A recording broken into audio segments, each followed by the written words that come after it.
The tavern in Port Royal stank of rum, salt sweat, and something darker that nobody wanted to name. The wooden planks beneath your feet were permanently stained with spilled drinks and things worse than drinks. Outside, the Caribbean sun hammered down on the island, but inside the faithful anchor, the air was thick and putrid, cut only slightly by the constant hum of flies circling overhead. You could not escape the sound. The flies were everywhere, breeding in the warm darkness, settling on every surface, crawling into every drink placed on the wooden tables. This was the reality of pirate taverns in the golden age of piracy, between 1650 and 1730. Not the romanticized dens of adventure you imagine, not the glorious gathering halls of freedom-loving rogues. These were desperate, diseased, chaotic places where survival meant understanding the unwritten rules that kept 500 desperate, traumatized men from murdering each other in the dark. The tavern existed because the pirate crew could not survive without it.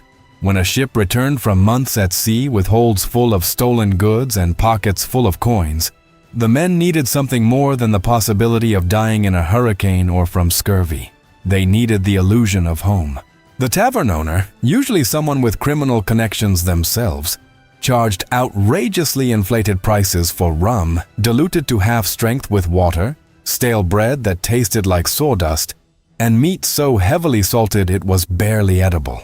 A single mug of rum that cost a penny in London cost 6 pence in Port Royal. Yet the pirates paid without question.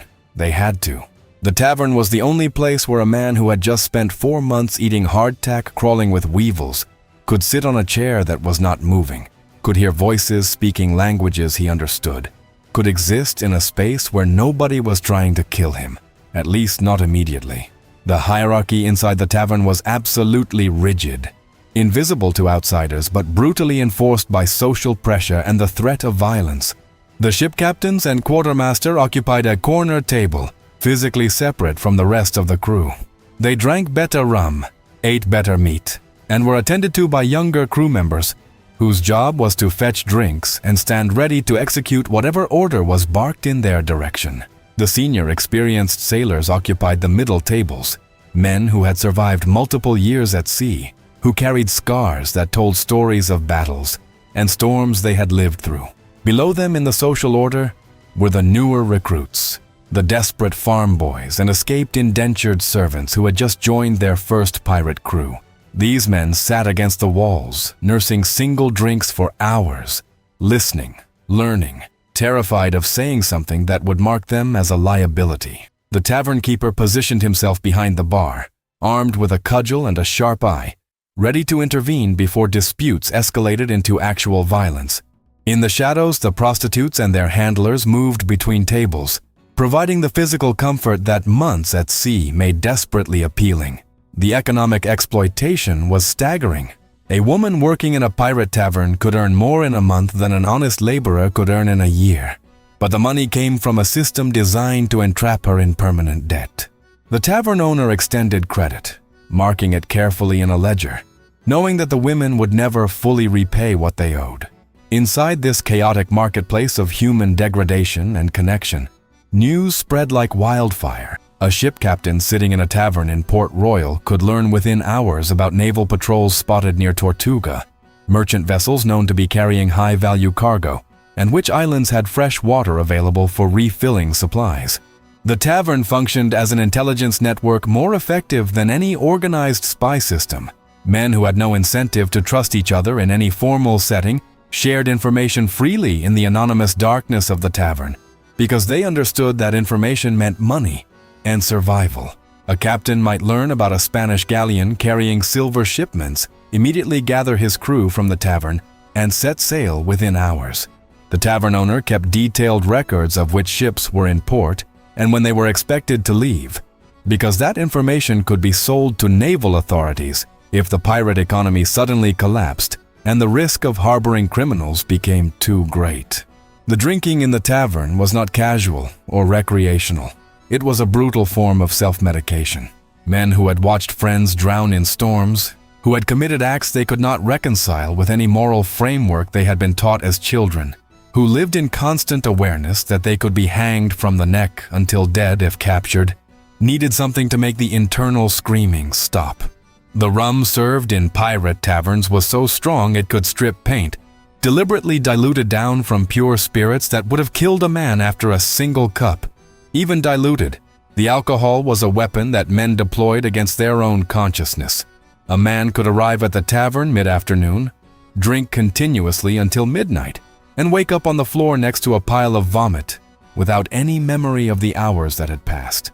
This blackout drinking was considered normal, even desirable. The faster a man could drink himself into unconsciousness, the longer he could rest from the weight of his own awareness. The tavern keeper understood this perfectly. He extended credit to reliable customers, knowing that they would work off their debts with future plunder. The tavern operated as a pawn shop, a criminal headquarters, a brothel, and a temporary asylum for men whose minds were breaking under the weight of their experiences, all under a single wooden roof. The violence inside the tavern was constant but ritualized. Fights broke out regularly, usually starting over insults to a man's sailing skills or accusations of cowardice in a previous engagement. The unwritten rule was that fights were allowed, even encouraged, but weapons beyond fists were forbidden inside. A man could be beaten until blood ran down his face, could lose teeth and break bones, but pulled knives or pistols meant immediate expulsion and social exile. The tavern keeper or senior crew members watching the fight would step in if it escalated beyond acceptable boundaries. The body of a man beaten to death inside the tavern had to be dumped into the harbor at night, and everyone involved would simply forget it had happened. The acceptance of casual violence created a culture where minor injuries were not worth complaint. Men with broken fingers still worked the rigging. Men with infected wounds simply bound them tighter and continued. The tavern keeper had no medical supplies. If a man's wound became infected enough to kill him, he either recovered or was carried out when he died. The tavern existed in a permanent state of legal ambiguity. Port Royal nominally belonged to the English crown, governed by an English colonial administrator, but the actual power in the city belonged to the merchants who profited from piracy, and the pirate captains themselves. The governors understood that closing down the taverns would eliminate the intelligence network that allowed pirate ships to be tracked and occasionally captured. An open tavern where pirates gathered made them visible, trackable, and ultimately manageable.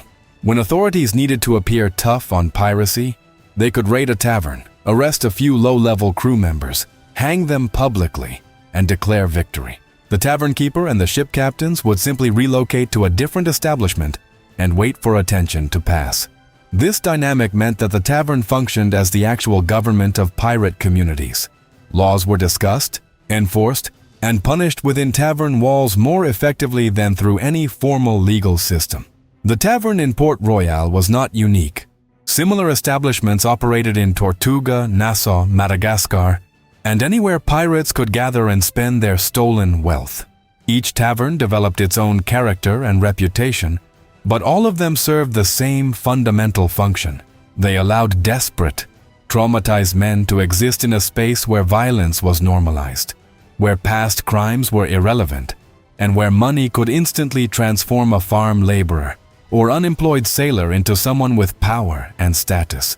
The tavern was the crucible where pirate culture was forged, where loyalty was tested, where alliances were made and broken, and where the constant grinding pressure of survival at sea could be temporarily escaped through alcohol and human connection. The tavern was not a luxury.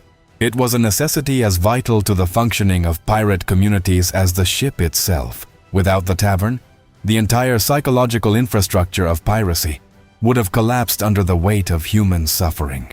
The tavern kept men sane enough to function, angry enough to commit violence, and drunk enough to not care that they were living on the edge of catastrophe every single day. The true strength of the pirate golden age did not come from the violence they inflicted on merchant ships or the wealth they stole.